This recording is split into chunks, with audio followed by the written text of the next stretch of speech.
안녕하세요. 22세기 해적입니다. 오늘 외환 시간에는 US 달러 대비 한국 원화에 대해서 알아보도록 하겠습니다. 이 오른쪽에 있는 게 우리가 잘 알고 있는 대한민국의 국기입니다. 그리고 바로 이 밑에 있는 게 한국 통화의 심볼인데요. 한국 원화라고 하죠. 그리고 이 원화는 영어로 WON, 원이라고 합니다. 이 원의 첫 번째 스펠링인 W를 가지고 와서 한국 통화의 심볼이 W처럼 생겼다고 이해를 하시면 될 것 같습니다. US 달러 대비 한국 원화는 2019년 기준으로 10번째로 많이 거래된 통화쌍이었다고 합니다. 전체 중에 1.9%를 차지했다고 하는데요. 1950년도 한국 전쟁 이후 아시아에서 가장 큰 경제 국가로 부상을 했는데, 이 경제 국가로 부상을 하게 된 한국 원화의 역사에 대해서 지금부터 간략하게 한번 알아보도록 하겠습니다. 대한민국 원화의 역사를 알기 위해서는 1909년도로 거슬러 가야 되는데요. 1909년도에 한국은행이 최초로 설립을 하게 됩니다. 그리고 이 설립과 동시에 원이라고 하는 이름으로 최초로 대한민국의 통화가 유통이 되었는데요. 하지만 이것도 잠시 일본에 의해서 침략을 받게 되고 1911년도에 들어서는 일제가 조선은행법이라는 것을 만들게 되면서 한국은행이라는 이름이 조선은행으로 변경이 됩니다. 그리고 대한민국에서는 조선은행이 만든, 발부한 통화가 유통이 되기 시작을 했는데요. 1931년이 되면서 일본이 중국과 전쟁을 벌이게 됩니다. 그리고 이 중국과의 전쟁을 통해서 만주사변을 계기로 통화량을 팽창을 하기 위해서 개권이라는 것을 탄생을 시켰는데, 그러니까 일본이 중국과 전쟁을 시작을 하고 중국과의 전쟁에서 활용이 될 통화 및 군자금을 우리 한국은행, 그러니까 정확하게는 조선은행을 통해서 조달을 하기 시작을 하게 됩니다. 이렇게 개권을 탄생을 시키고 나서 1932년도에 들어서는 개 1원권을 발행을 했고, 1932년 6월 달에는 개 10원권을 발행을 했고, 1935년도에는 5원권, 1938년도에 들어서는 100원권을 발행을 했습니다. 그러니까 다시 한 번 더 설명드리자면, 중일 전쟁으로 인해서 일본이 조선은행이 발부를 한 돈을 만주까지 공급을 했다고 이해를 하시면 될 것 같은데요. 바로 이 오른쪽 상단에 있는 사진이 바로 개권이었다고 보시면 될 것 같습니다. 하지만 1944년도에 들어서 일본이 중국뿐만 아니라 태평양 전쟁까지 시작을 하게 되고, 다시 한 번 더 이 부족한 물자와 돈을 충당을 하기 위해서 종이 질을 한층 낮추고 색도를 줄인 갑권이라는 것을 발행을 하게 됩니다. 보시면은 이 오른쪽에 상단에 있는 게 바로 갑권의 사진입니다. 갑권과 개권을 한번 비교를 하시면은, 개권의 경우에는 종이의 질도 우수하고 그리고 색감도 더 풍부했던 걸로 확인하실 수 있습니다. 하지만 갑권에서는 종이의 질도 한층 낮아지고 색도도 줄어들었다는 걸 확인을 하실 수 있습니다. 그리고 1945년도에 들어서는 갑작스럽게 8월 15일 광복을 맞이하면서 종전을 선언을 하게 되는데요. 우리 대한민국이 이렇게 갑작스럽게 전쟁이 끝나고 나서 1945년 11월 달 군정법령 21호에 의해서 조선은행법이 효력이 존속이 되어서 조선은행권을 계속 사용을 하게 됩니다. 그러니까 1945년도에 들어서 일본이 전쟁을 종전하겠다고 선언을 갑자기 하고 나서 이것에 대비를 하지 못했던 한국의 경우에는 통화가 없었기 때문에 결국에는 군정법령 21호에서 조선은행법이 효력을 하게 되어 조선은행이 발부를 한 통화를 계속 사용을 했다고 이해를 하시면 될 것 같습니다. 그리고 나서 1948년이 들어서 8월 15일 대한민국 정부가 수립을 하게 되는데요. 이 대한민국 정부가 수립을 하고 난 다음에 1962년도에 들어서야 현재의 원화가 도입을 하게 됩니다. 1948년 대한민국 정부 수립을 하고 나서 거의 한 20년이 지난 시간까지 한국 원화가 도입이 되지 않았었는데요. 그 이유에 대해서 살펴보기 전에 먼저 US 달러 대비 한국 원화의 가치에 대해서 한번 알아보도록 하겠습니다. 1945년도에 전쟁이 끝나고 나서 종전이 선언되고 10월 달 기준으로 US 달러 대비 한국 원화의 가치가 1달러로 가정했을 때 한국 원화의 가치가 15원이었다고 합니다. 2년이 지난 시점에서는 50원까지 거의 3배가량 상승을 했는데요. 그러니까 US 달러 대비 하나의 가치가 크게 하락을 했다고 보시면 될 것 같습니다. 그 이유인즉, 그 말은즉 1달러로 살 수 있는 게 15원이었는데 1달러로 50원을 살 수 있기 때문에 한국 통화의 가치가 매우 낮아졌다고 볼 수 있을 것 같은데요. 그리고 1950년도에 들어서는 5년이 지난 시점에서는 무려 2,500원까지 상승을 하면서 한화의 가치가, 한국 통화의 가치가 급격하게 하락을 하게 됩니다. 하지만 불과 1년이 지난 시점이 안 된 사이에서 거의 5개월 만에 2,500원에서 6,000원까지 급격하게 US 달러 대비 한화의 가치가 급격하게 떨어지는 일이 발생을 하게 됩니다. 바로 1950년도에 6.25 전쟁이 발발을 하게 되는데요. 이때 북한이 불법으로 남한을 침략을 하게 되고 한국 전쟁이 발발하게 됩니다. 결국 1950년도 6.25 전쟁으로 인해서 한국 통화의 가치가 1달러 대비 2,500원이었던 게 급격하게 하락을 하면서 6,000원까지 상승을 하게 된다고 이해를 하시면 될 것 같습니다. 그리고 나서 한국 전쟁이 끝나기 직전 1962년도에 들어서 6월에 들어서야 다시 원화를 유통을 하기 시작을 했는데 이때 원화의 유통 가치가 1달러 대비 125원에다가 고정을 시켰다고 합니다. 이렇게 125원에 고정을 시켰던 게 다시금 1980년도 1월 달까지 지속적으로 통화의 가치가 하락을 하고 1달러 대비 살 수 있는 한국 달러의, 한국 원화의 가격이 580원까지 상승을 하게 됩니다.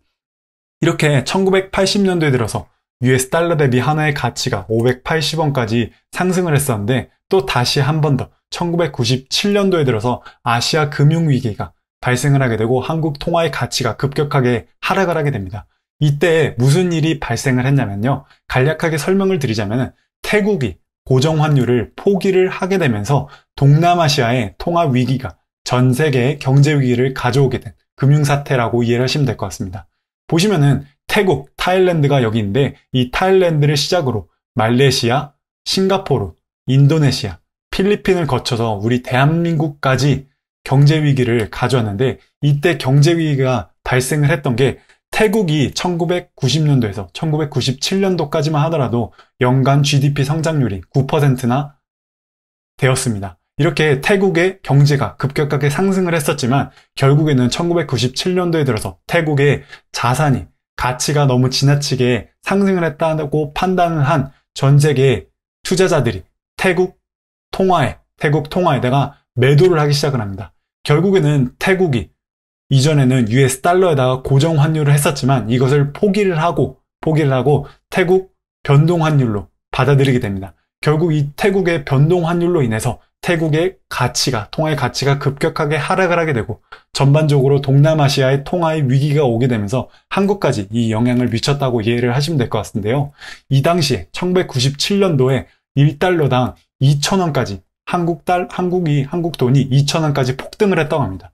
1997년도 초만 하더라도 US 달러 대비 한국 원화의 가치가 800원이었던 반면에 이때 1997년도 아시아 금융 위기가 오고 나서 거의 2배가량 통화의 가치가 하락을 했다고 이해를 하시면 될 것 같습니다.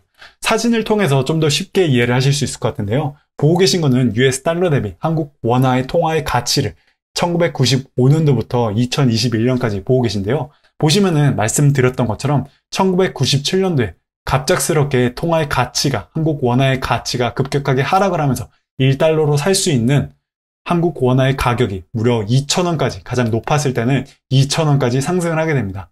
그리고 그 뒤로는 한국 통화의 가치가 다시 상승을 하면서 가장 낮았을 때는 2008년도에는 1달러로 살 수 있는 한국 원화의 가격이 880원까지 떨어졌었는데요. 이 당시에 2008년 전까지만 하더라도 한국 원화의 가치가 매우 높았다고 볼 수 있을 것 같습니다. 하지만 이때 다시 서브프라임 모기지로 인해서 전 세계 경제 위기가 오게 되고 다시 한 번 더 한국 통화의 가치는 급격하게 떨어지면서 이때 1달러 대비 한국 원화의 가치가 1,600원까지 한 번 더 상승을 하게 됩니다. 그리고 이때까지 1,600원까지 상승을 했던 게 지금 현재 다시 상승과 하락을 유지를 하면서 어떻게 보면은 가장 낮았을 때는 1,050원까지 떨어지고 가장 높았을 때는 1,250원까지 상승을 하는 등 지난 10년간 이렇게 균일한 모습으로 통화의 가치가 상승과 하락을 했다는 걸 확인하실 수 있습니다. 그럼 이번에는 US 달러 대비 한국 원화에 영향을 줄 수 있는 펀더멘털들에 대해서 한번 알아보도록 하겠는데요. 먼저는 GDP, 성장률을 확인할 수 있고 인플레이션, 노동시장과 무역의 흑자와 적자, 그리고 부채 비율에 대해서 한번 알아봄으로써 어떻게 한국 통화의 원화의 가치에 영향을 줄 수 있는지 알아보도록 하겠습니다. 특히나 우리가 주의를 가져야 될 게 바로 대한민국의 경우에는 무역에 따라서 한국의 원화의 통화의 가치가 상승을 하고 하락을 할 수 있는 게, 그 이유는 우리나라 국가가 가지고 있는 자원이 풍부하지 않기 때문에, 수출로 먹고 사는 국가이기 때문에 대한민국이 무역의 흑자가 나면 날수록 한국 통화의 가치가 높아진다고 이해를 하시면 될 것 같습니다. 지금 현재 이 영상을 찍고 있는 2월 25일, 2021년 2월 25일 기준으로 1달러로 살 수 있는 대한민국 원화의 가치가 1110.6원이라고 이해를 하시면 될 것 같습니다. 그럼 가장 먼저 GDP를 한번 보도록 하겠는데요. 가장 최근자로 GDP 발표가 된 게 2021년 1월 26일자에 발표된 지난 4분기 GDP가 1.1%였습니다. 예측을 했던 0.7%보다 상회를 한 1.1%를 기록을 했는데요. 이 말은즉 한국 통화의 가치가 높아질 수 있다는 걸 의미하고, 그 말은즉 1달러로 살 수 있는 한국 원화의 가격이 하락을 할 수 있다는 걸 이해를 하시면 될 것 같습니다. 그 다음은 CPI, 소비자 물가지수를 한번 보도록 하겠는데요. 소비자 물가지수가 올 1월 달을 들어서 예측을 했던 0.5%에 비해서 발표를 한 게 더 높았습니다. 소비자 물가지수가 상승을 한다는 건 한국 경제가 좋아진다는 걸 말을 하고, 통화의 가치가 상승을 하기 때문에 다시 한 번 더 1달러로 살 수 있는 한국 원화의 가격이 하락을 할 수 있다는 걸 이해를 하시면 될 것 같습니다.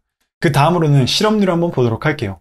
실업률이 12월 달 대비 1월 달 크게 상승을 했어요. 거의 0.8% 가량, 아니다, 몇 퍼센트죠? 거의 0.8% 맞죠? 0.8% 가량 상승을 하면서 5.4%까지 상승을 했는데, 이 말은 즉 한국 통화의 가치가 하락을 할 수 있다는 걸 의미를 하고, 한국 통화의 가치가 하락을 하게 되면은 1달러로 살 수 있는 한국 원화의 양이 상승을 하게 될 수 있다는 걸 이해를 하시면 될 것 같습니다. 그 다음은 경상수지를 한번 보도록 할게요. 경상수지가 보시면 왔다 갔다 하는 걸 확인하실 수 있어요. 9월 달에는 10.21, 10월 달에는 11.66 빌리언 달러, 그리고 11월 달에 들어서는 8.97까지 크게 하락을 했었습니다. 그리고 12월 달에 들어서는 다시 11.51 빌리언 달러로 상승을 했다는 걸 확인을 하실 수 있습니다. 그리고는 부채비를 한번 보도록 할게요. 부채비를 제가 정확한 정보를 찾을 수 없었는데, 스태티스타라고 하는 웹사이트에서 2020년 대한민국 GDP 대비 부채 비율을 예측을 한 걸 확인할 수 있었습니다. 48.41%라고 하는데요. 이 수치는 2019년 기준보다 약 7%가량 상승을 했다고 이해를 하시면 될 것 같습니다. 그 다음은 금리를 한번 보도록 할게요. 가장 최신자로 금리를 발표를 했던 게 2월 25일입니다. 발표를 했던 게 0.5%로 유지를 하고 있다는 걸 확인하실 수 있습니다. 그러면은 지금까지 US 달러 대비 한국 원화의 펀더멘탈을 종합적으로 한번 보도록 하겠는데요. 가장 먼저는 US 달러 대비 한국 원화의 GDP를 한번 보도록 하겠습니다. GDP가 쿼터 3 대비 쿼터 4에 한국 원화의 경우에는 물론 하락을 하긴 했지만 그래도 그렇게 크게 하락을 하지 않았습니다. 반대로 US 달러의 경우에는 33.4에서 4%까지 거의 2배 이상, 3배, 4배까지 하락을 했다는 걸 확인하실 수 있습니다. 이 말은 즉 US 달러 대비 한국의 GDP가 더 좋았기 때문에 한국 통화의 가치의 상승을 의미를 하고, 한국 통화의 가치가 상승을 하게 되면 그 말은 즉 1달러로 살 수 있는 한국 원화의 양이 하락을 한다고 이해를 하시면 될 것 같습니다. 소비자 물가지수를 한번 보시면요. 소비자 물가지수 역시 12월 달 대비 1월 달 크게 상승을 했고, 그리고 또 예측을 한 것보다 더 높은 수준으로 기록을 했습니다. 반면 US 달러의 경우에는 조금 하락을 했죠. 0.4%에서 0.3%로. 그리고 그와 동시에 예측을 했던 것과 동일한 수준이라고 확인하실 수 있기 때문에 다시 한 번 더 한국 통화의 가치가 상승을 하게 되고 1달러로 살 수 있는 한국 원화의 양이 줄어든다고 이해를 하시면 될 것 같습니다. 그리고 그 다음으로는 실업률 한번 보도록 하겠는데요. 미국의 실업률의 경우에는 이상하게 GDP하고 인플레이션에 대비 지속적으로 하락을 했다는 걸 확인하실 수 있습니다. 그와 반대로 한국의 경우에는 실업률이 크게 상승을 했다는 걸 확인을 하실 수 있습니다. 실업률이 상승을 한다는 건 그 말은 즉 사람들의 소비가 줄어들 수 있다는 걸 의미를 하고 경제가 나빠질 수 있다는 걸 의미를 하기 때문에 결국에는 한국 통화의 가치가 하락을 할 수 있다는 걸 의미를 합니다. 결국에는 1달러 대비 살 수 있는 한국 원화의 양이 상승을 할 수 있다는 걸 의미를 할 수 있겠죠. 그 다음 경상수지를 비교를 할 수 있는데요. 한국 원화의 경우에는 10월달, 11월달, 12월달 말씀드렸던 것처럼 이렇게 상승과 하락을 계속 반복을 했다는 걸 확인하실 수 있습니다. US 달러의 경우에는 미국의 경우에는 경상수지가 분기별로 발표가 되기 때문에 10월달, 11월달, 12월달이 아직 발표가 되지 않았던 걸 확인을 하실 수 있었습니다. 그러면은 이번에는 테크니컬 분석을 한번 해보도록 하겠는데요. 이전에 보았던 차트와 동일한 차트입니다. 이 차트선에서 지지선과 저지선을 한번 만들어 보도록 하겠는데요. 보시면은 이렇게 지지선을 형성을 할 수 있을 것 같아요. 그리고 이전에 말씀드렸던 것처럼 가장 최근자로 지난 10년간에는 가격이 가장 낮았던 가격은 1,050원대고 가장 높았을 때는 1,250원대 사이에서 움직였다는 걸 볼 수 있습니다. 그리고 또 다른 식으로 이렇게 지지선과 저지선을 형성을 하면 이렇게도 그릴 수 있을 것 같아요. 그리고 이것을 종합적으로 봤을 때 지금 현재 한국의 원화의 가치가 1,041원대, 1,081원, 1,081원의 지지를 받고 현재 상승을 하고 있다는 걸 확인을 하실 수 있습니다. 그러면은 US 달러 대비 한국 원화의 분석을 한번 종합적으로 보도록 할게요.